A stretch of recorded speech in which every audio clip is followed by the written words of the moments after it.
And now it's time for the real news with your host, Farron.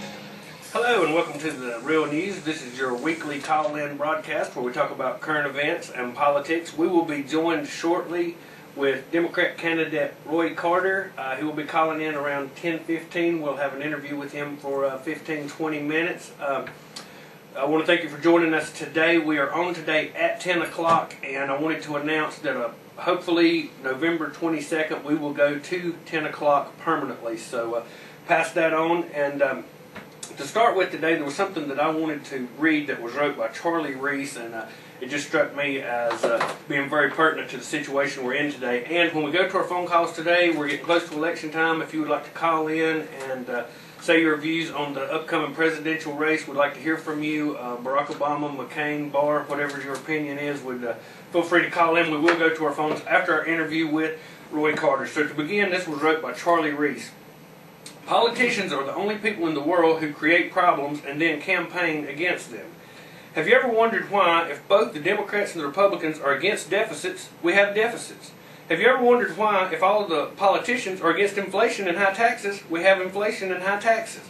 You and I don't propose a federal budget. The President does. You and I don't have the constitutional authority to vote on appropriations. The House of Representatives does. You and I don't write the tax code. Congress does. You and I don't set fiscal policy. Congress does. You and I don't control monetary policy. The Federal Reserve Bank does that. 100 senators, 435 congressmen, 1 president, and 9 Supreme Court justices, 545 human beings out of the 235 million are directly, legally, morally, and individually responsible for the domestic problems that plague this country. I excluded the members of the Federal Reserve Board because that problem was created by Congress in 1913. Congress delegated its constitutional duty to provide a sound currency to a federally chartered but private central bank. And I'd like to mention right there that our founding fathers adamantly opposed a central banking system, the Federal Reserve, and I'd like to also mention that the Secretary of the Treasury is not paid by the United States government. I found that very interesting. He's paid by the Federal Reserve System. I exclude all but the special interest and lobbyists for a sound reason. They have no legal authority. They have no ability to coerce a senator, a congressman, or a president to do one cotton-picking thing. I don't care if they offer a politician $1 million in cash. The politician has the power to accept or reject it. No matter what the lobbyists promise, it's the legislature's responsibility to determine how he votes. It seems inconceivable to me that a nation of 235 million cannot replace 545 people who stand convicted by present facts of either incompetence or irresponsibility. I can't think of a single domestic problem, from the unfair tax code to defense overruns, that is not traceable directly to those 545 people. When you fully grasp the plain truth that 545 people exercise power of the federal government, then it must follow that what exists is what they want to exist. Amen. If the tax code is unfair, it's because they want it to be unfair. If the budget is in the red, it's because they want it in the red. If the Marines are in Lebanon, it's because they want them in Lebanon. There are no insolvable government problems. Do not let these 545 people shift the blame to bureaucrats whom they hire, whose jobs they can abolish, to lobbyists whose gifts and advice they can reject, to regulators to whom they give the power to regulate, from whom they can take it back. Above all, do not let them con you into the belief that there exists a disembodied mystical force like the economy, inflation, or politics that prevent them from doing what they take an oath to do. Those 545 people, and they alone, are responsible. They have the power alone to set this thing right. They have, and they alone should be held accountable by the people who are their bosses, provided they have the gumption to manage their own employees. And I found this very interesting. Washington has not only failed us miserably, they have sold us out, destroying our economy, amassing record incompetent debts, dismantling our constitutional rights. We are in perilous times, people, and we find ourselves with the corporate-owned leaders that just continue to destroy us, the middle class. And like I say, that was wrote by Charlie Reese. I wanted to share that with you today. And I want to turn to Brian. Brian, what have you got for us today? This is the U.S. Constitution Free Zone fact sheet by the ACLU. It's something I ran across yesterday, and I believe you also saw it. I saw that and I found that very interesting, and it's a rare time when I agree with the ACLU. A lot of times I disagree. And actually, we got two things today that we agreed with them on, or at least that they were trying to do correct for the Constitution. But go ahead and share that with our listeners. First, I'll read the problem here. Normally, under the Fourth Amendment of the U.S. Constitution, the American people are not generally subject to random and arbitrary stops and searches. The border, however, has always been an exception. There are long-standing views that the normal rules do not apply. For example, the authorities do not need a warrant or probable cause to conduct a routine search. But what is the border? According to the U.S. government, it is a 100-mile strip that wraps around the external boundary of the United States. As a result of this claimed authority, individuals who are far and away from the border, American citizens traveling from one place in America to another, are being stopped and harassed in ways that our Constitution does not permit.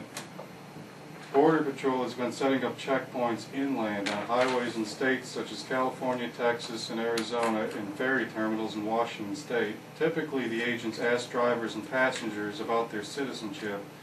Unfortunately, our courts so far have permitted these kinds of checkpoints. Legally speaking, they are administrative stops that are permitted only for specific purposes of protecting the nation's borders. They cannot become general drug search or other law enforcement efforts. However, these stops by Border Patrol agents are not remaining confined to that border security purpose. On the roads of California and elsewhere in the nation, places far removed from the actual border, agents are stopping, interrogating, and searching Americans on an everyday basis with absolutely no suspicion of wrongdoing whatsoever. The bottom line is that extraordinary authorities that the government possesses at the border are spilling into regular American streets.